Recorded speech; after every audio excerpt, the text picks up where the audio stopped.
Oi pessoal, eu sou Nádia, bem-vindos ao meu canal As Vírgulas e hoje eu vou comentar um pouco sobre o livro Kindred.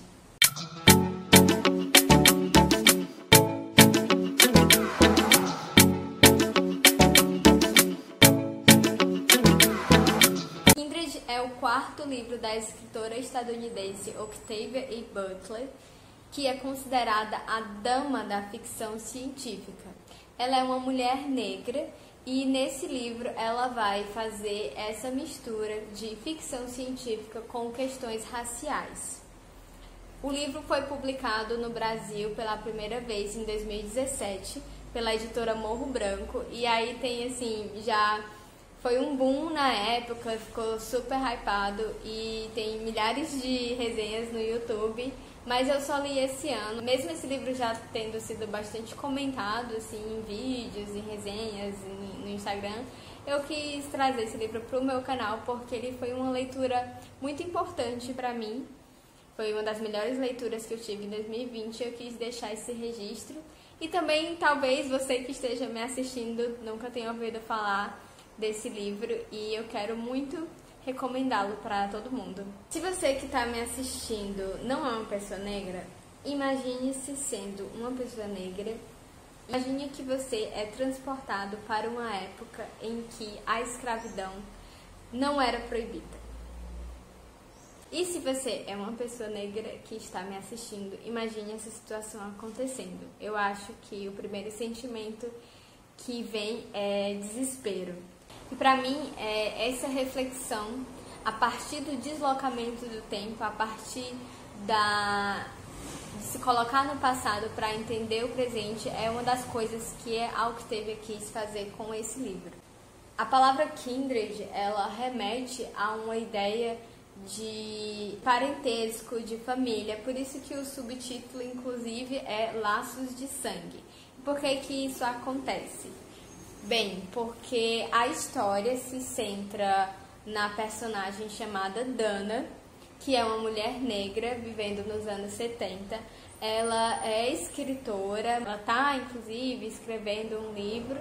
Ela vive com um homem branco, é casada com ele. E num terrível dia, na verdade, ela é deslocada fisicamente do lugar onde ela está para outro espaço e em outro tempo. Ela some de onde ela está e viaja no tempo e no espaço. E aí esse lugar em que ela chega, está acontecendo a situação de que tem uma criança branca se afogando e ela vai salvar essa criança. E isso é o impulso que ela tem, de salvar a criança. E depois ela vai entendendo quem é essa criança e por que ela foi deslocada no tempo.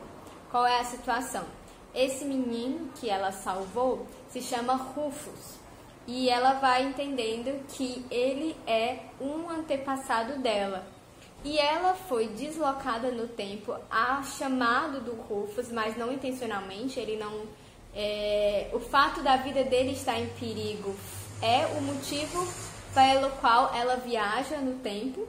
E aí ela percebe que ela realmente tem que salvar ele todas as vezes em que ele está para morrer, porque senão ela não existiria, já que ela percebe que ele é um antepassado dela. Bem, esse é o conflito inicial de Kindred, né? Essa mulher negra que vive numa sociedade que a escravidão já se encerrou, ela é uma mulher livre e que é deslocada no tempo para uma sociedade no sul dos Estados Unidos, antes da escravidão ser abolida. E aí ela não tem o menor controle dessas viagens, ou seja, porque isso acontece toda vez que o Rufus está em perigo.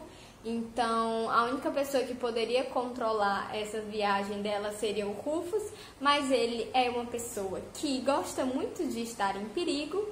E então, várias vezes ao longo da história, ela vai ser deslocada no tempo e para ela voltar para o presente, a vida dela tem que estar em perigo. Então, ela só consegue voltar para o presente quando ela já está quase morrendo também. Isso ela vai descobrir já mais ao longo da história. O que é que a gente, então, reflete de toda essa situação? A questão de que Quando você se desloca para pensar o passado, como que isso te faz refletir sobre o presente? As situações que a Octavia descreve também me fez muito pensar em situações atuais de racismo. Você tem esse deslocamento que é tão rápido que num clique ela volta para o passado e num outro clique ela tá de novo no presente. Existe todo esse tempo de também entender no corpo dela, né, o que ela viveu. Não é porque ela voltou no presente que ela vai apagar o que ela viveu ali no passado. Então, eu acho que tem também essa questão do tempo de entendimento. Como que ela começa a observar como é que ela vive como mulher negra no presente e como que os antepassados dela viviam naquela época, né? E a outra coisa, como mulher branca, eu lendo, né, eu comecei a pensar nessa estrutura de poder. E aí tem uma frase da Octavia que é maravilhosa, que ela fala que começou a escrever sobre poder porque era algo que ela tinha muito pouco. Então, assim, ler um livro como esse é um exercício de reflexão dos nossos privilégios como pessoas brancas, muito intenso e um exercício de empatia também. Eu acho que trazer essa questão para a ficção científica foi algo muito revolucionário que a Octavia fez. Primeiro mostrando que a ciência não é neutra e depois misturando uma ficção científica no sentido de questões químicas e físicas, mas ela traz aqui, a meu ver, eu estou viajando um pouquinho, a ciência social. Então, uma ficção científica social, uma ficção científica antirracista, uma ficção científica que vai refletir sobre a sociedade como ciência, né? É também uma espécie de experimento que a Dana faz, involuntário, né? Porque ninguém pediria para fazer esse experimento por livre e espontânea vontade, mas essa experiência que ela passa, esse sentido também de cientificizar socialmente como foi uma sociedade. A questão aqui é que no começo ela se acha distanciada. Ela é uma mulher livre e aí ela vai para o passado em que ela não vai poder chegar para ninguém e dizer assim: olha, eu não sou escravizada, eu sou uma mulher livre, eu vim lá do futuro e na verdade assim, vocês não podem me chicotear nem me obrigar a fazer nada porque eu não sou uma escrava. Ela não podia dizer isso. Então ela se vê obrigada a aceitar muita coisa. Então quando a gente vê pelos olhos da Dana, ouve os relatos dela porque tudo é pela ótica dela, o livro é escrito em primeira pessoa, a gente começa a entender que as coisas eram muito mais complexas. Por exemplo, quando ela começa a falar dessa questão do que era aceito e as tentativas de fuga, de rebelião, né?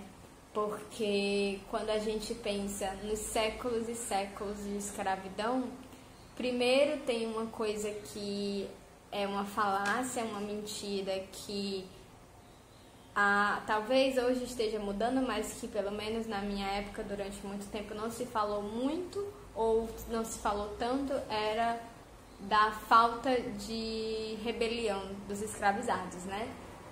Ainda tem alguns livros de história, pouco mencionavam sobre isso e não mostravam mesmo que na verdade nunca houve aceitação, né? As rebeliões eram constantes, e aí a Dana também mostra sobre isso, mas também mostra um lado de o que ela tinha que ser obrigada a aceitar para sobreviver. E aí é muito complexo para mim, foi muito difícil ler essas coisas. E a gente lê e não tem como julgar, você só sente muita dor por saber que aquilo aconteceu daquele jeito. E a Octavia falou que um dos motivos para ela ter escrito Kindred foi justamente por ela ver pessoas no presente minimizando a escravidão, inclusive pessoas negras. Então ela faz esse exercício. Você acha que não foi tudo isso? Se imagina sendo jogado lá no passado. E aí também outra coisa interessante é que em uma das viagens que ela faz, o namorado dela, marido, se agarra a ela e aí ele viaja no tempo junto com ela. E aí a gente tem a questão do relacionamento interracial. No presente deles já era complicado e até hoje ainda é complicado, né? Inclusive, recentemente eu estava vendo na internet uma situação do Nego do Borel com a namorada dele, que os pais da menina, que é branca, do olho azul e tal, estão sendo super racistas com o Nego do Borel. Então, 2020. E aí a história se passa nos anos 70. 30 anos, né, de diferença. E ela ainda retrocede mais a história quando os dois vão para a época da escravidão. Então, eles não são vistos como um casal. Ele se finge de dono dela, né? E ela tem que fingir que ela é escrava dele. Tipo, a dimensão do tempo, quando a gente vê que pouca coisa mudou. É uma longa caminhada ainda de derrubar essas barreiras raciais, né?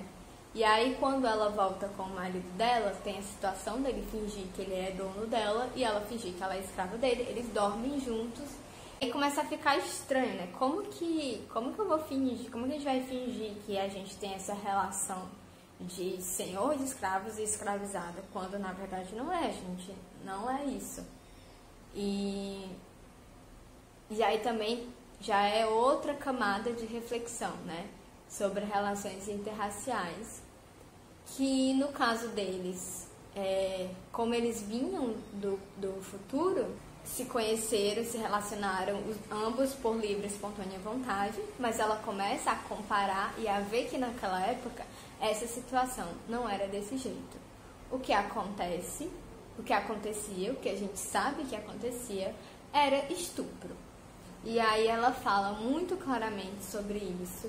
E isso foi uma das coisas que eu achei mais fantásticas, porque esse assunto é muito romantizado.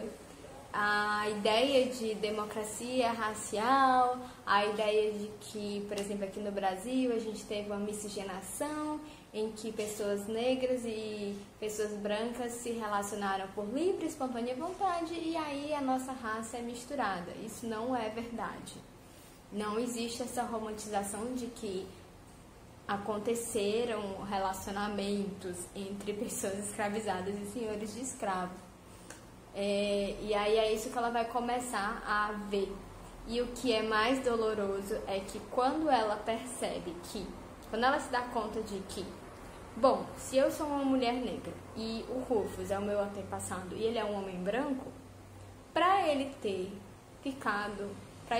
se relacionado com uma mulher negra, não deve ter sido na base do galanteio. Ele não chegou lá na janela e falou assim, Julieta, você quer se casar comigo? Não deve ter sido assim.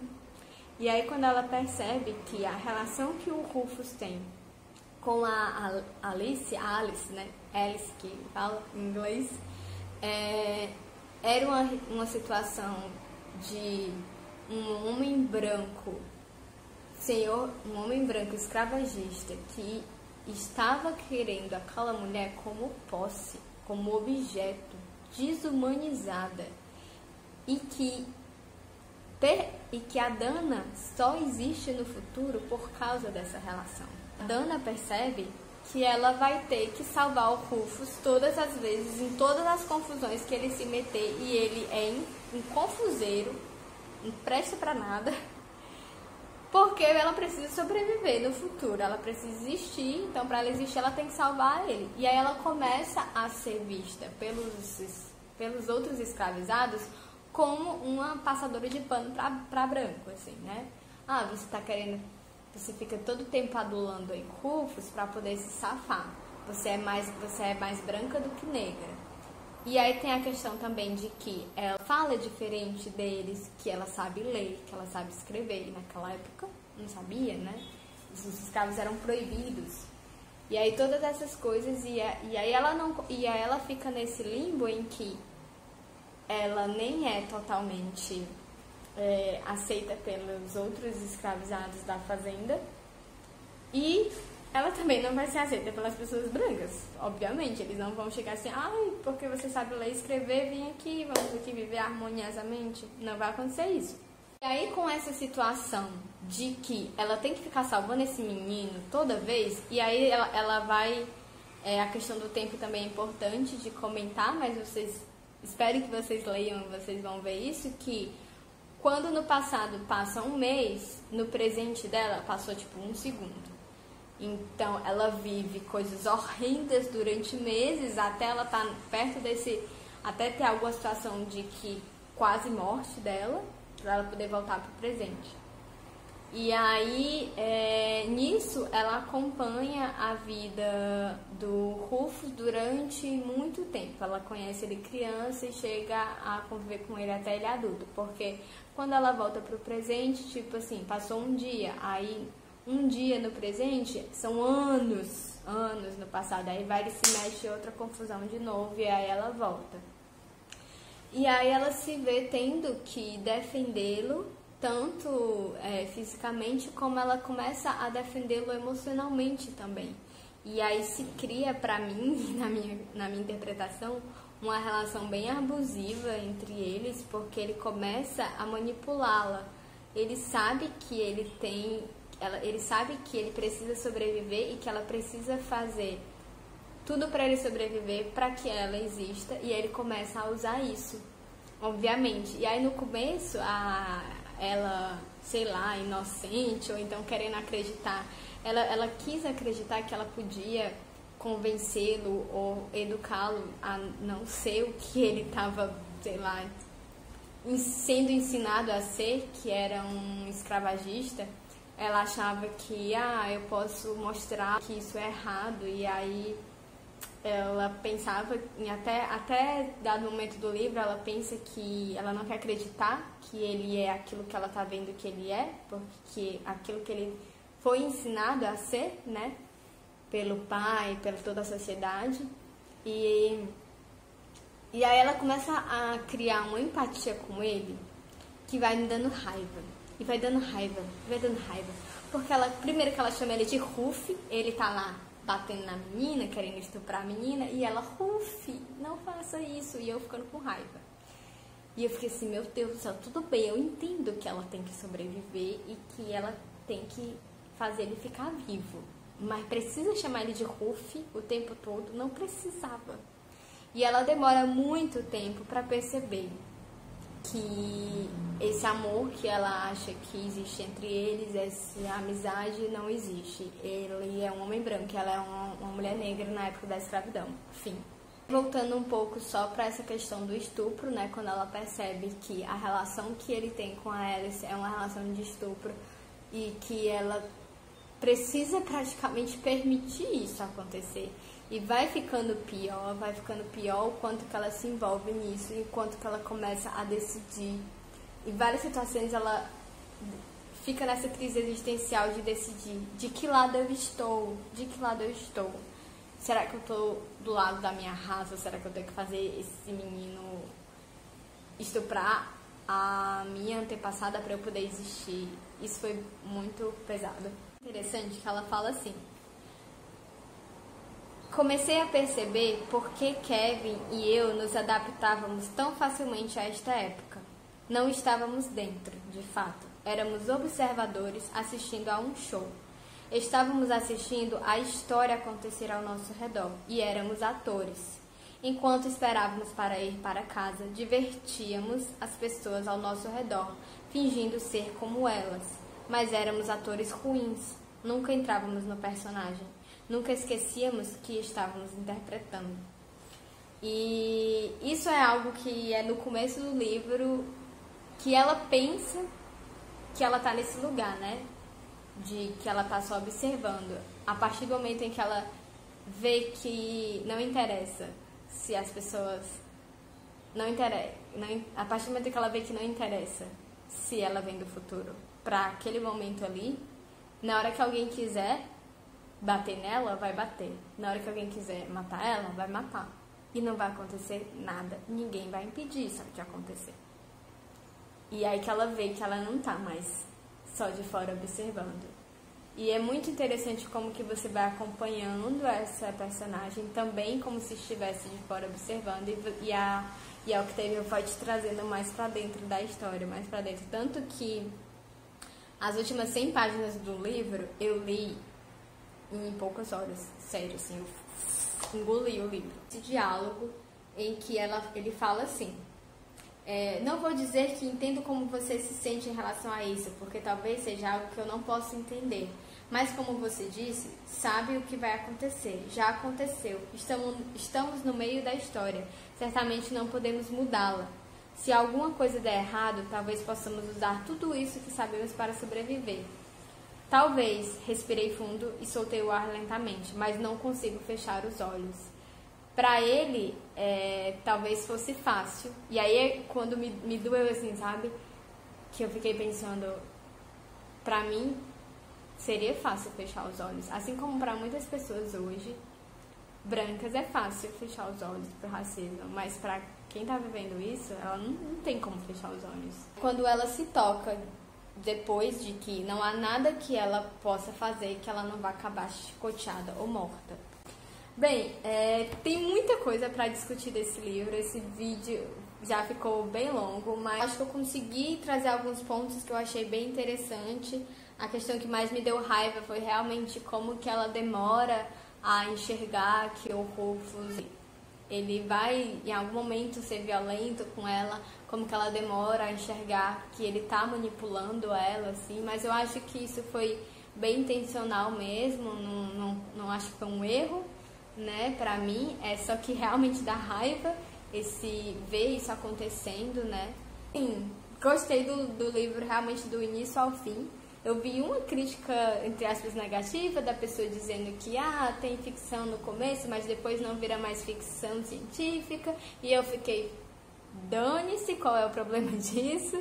Não é, o ponto da Octavia não é falar sobre ciência, no sentido de da ficção científica a gente existe. Não é descrever mundos imaginários, é fazer você se imaginar num mundo que aconteceu de verdade. É isso que é revolucionário no que ela faz, sabe? E principalmente num gênero que é totalmente dominado por homens brancos. Se você colocar no Google 10 melhores livros da ficção científica, não vai ter nenhum escritor negro no meio disso. Talvez hoje alguma lista coloque Kindred como uns 10 melhores, que deveria, né?